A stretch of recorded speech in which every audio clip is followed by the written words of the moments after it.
Hey guys, this is Shantotto's Intersecting Views, run number 2, featuring the return of the Sice Laguna combo. First off, you want a starting turn order of Laguna, followed by Penelo, followed by Sice. And to enable you to get this starting turn order a little bit easier, I would recommend to remove speed passives on Sice only.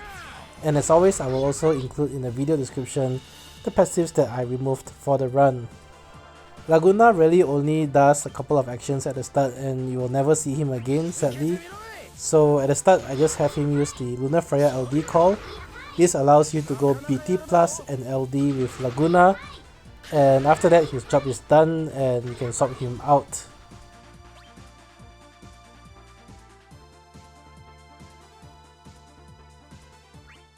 I used the friend Ares here because they are exceedingly common in the current meta, and Ares actually works pretty well in this strategy as well. Use one healing wind, mainly to buff everyone with max brave up, and then you can end Ares' turn using BT plus.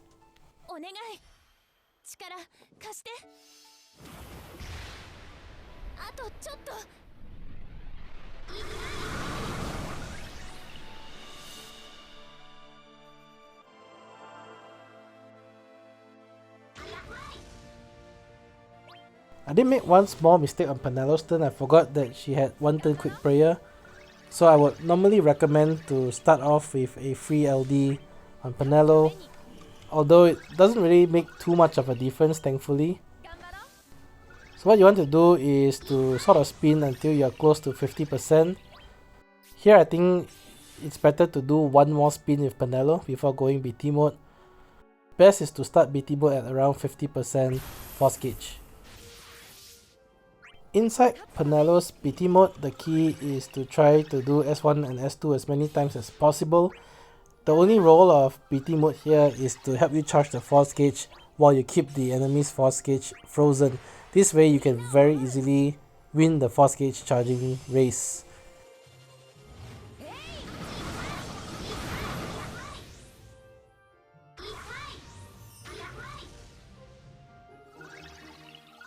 The best way to replenish S1 and S2 is actually use additional ability. This way at least Penelo comes out of her BT mode with her AA buff up as well.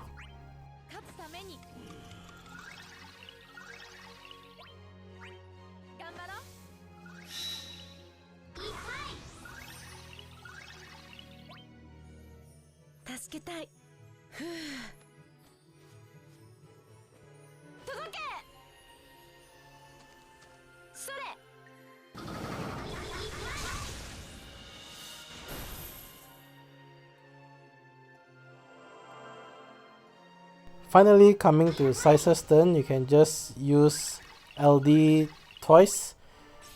Before doing that, use the Seed Rain's LD call. This way you can line up the turn order again, so this will prevent any enemy from getting a turn, as well as help you charge the summon meter.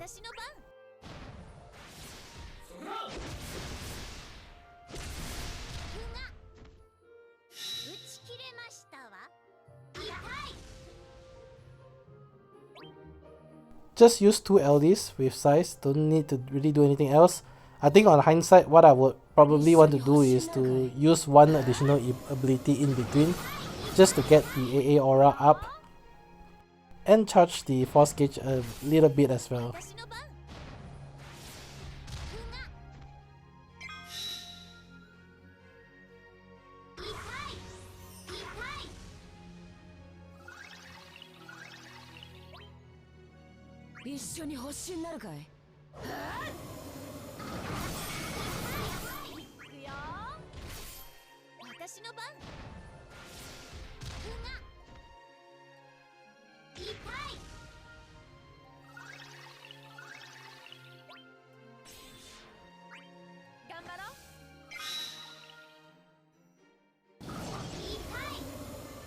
So this part here is a little bit less ideal because I still haven't reached a full force gauge, so sort of forced me to spin an extra time with Penelo. On hindsight, like I say, it's probably avoidable if I maybe use additional ability with Sice or spin one additional time with Penelo before she entered BT mode earlier. Anyway, once you hit 100% force gauge, you can enter force time, and then you can see the Sice Laguna combo in action.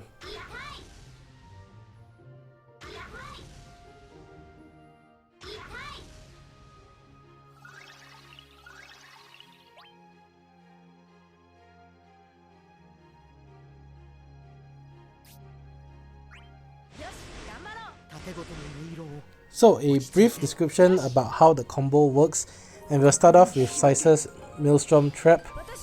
Sice's Trap is a little bit unique because it doesn't trigger the way conventional traps do.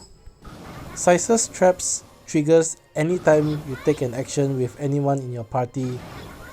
And the other notable difference with Sice's Traps is that it doesn't trigger on all enemies at the exact same time. What happens if there are multiple enemies is that the traps will trigger sequentially per enemy. So for example, in this fight, since there are 3 enemies, the traps will trigger first on enemy A, then enemy C, and then finally enemy B as such. This distinction is very important when you pair this with Laguna's Desperado from his BT+. Because Laguna's Desperado triggers anytime the enemies take HP damage, which means that since the traps trigger sequentially, Laguna's Desperado will also trigger 3 times per action that you take. To top it off, both Sice's Trap and Laguna's Desperado has Splash as well. So essentially, each time you take an action, you get 3 Trap activation and 3 Desperado activation for a total of 6 HP dumps that is 100% splash. Now more or less 100% splash due to all the HP damage up auras that we have. This builds up extremely quickly, especially as Penelo spins and you reach very high force bonus percentages. And this is also where the Ares friend support comes in.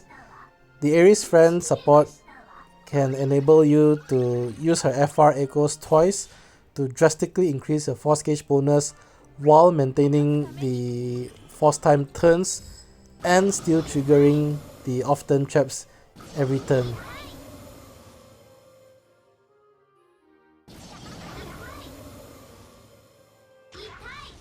I think you could probably also even make do on this run without the Ares friend support, but with the Ares friend support, there's really a lot of room for leeway.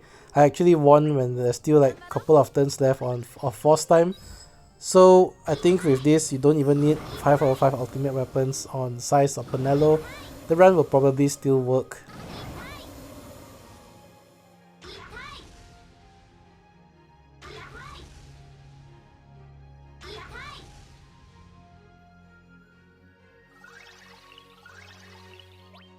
When you hit roughly 700% force bonus or so, Penelo's initial BT aura will run out. At this point, I will recommend to just end her turn and use BT plus so that you can keep her BT aura going.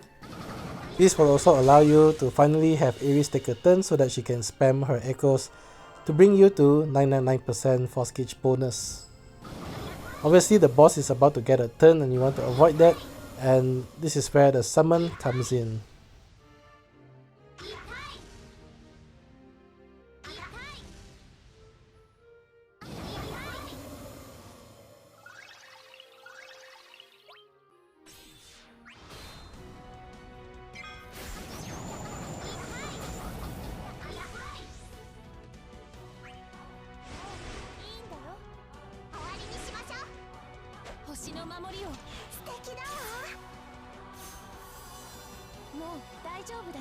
You can see all the off-turn damage really starting to take their toll because I've hit the 900% bonus.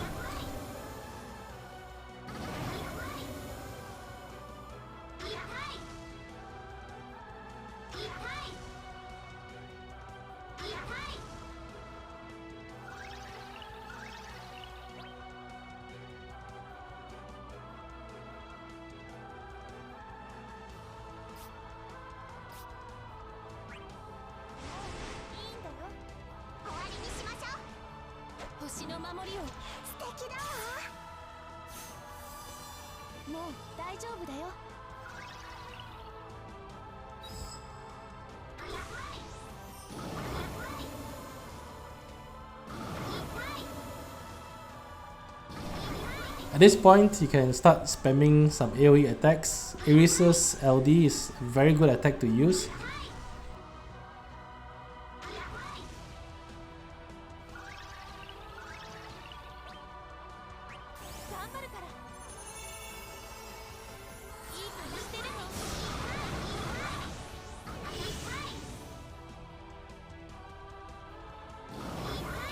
Now the boss in the middle has slightly more HP than the minions. The boss in the middle has 180 million, the minions only has 150 million each. So because of the even nature of the often damage, we get into a situation like this where the boss has more HP. What I did is give Penelo the Prishe LD call, and you can use this on the boss to deal very nice damage on the boss to even out the HP percentages.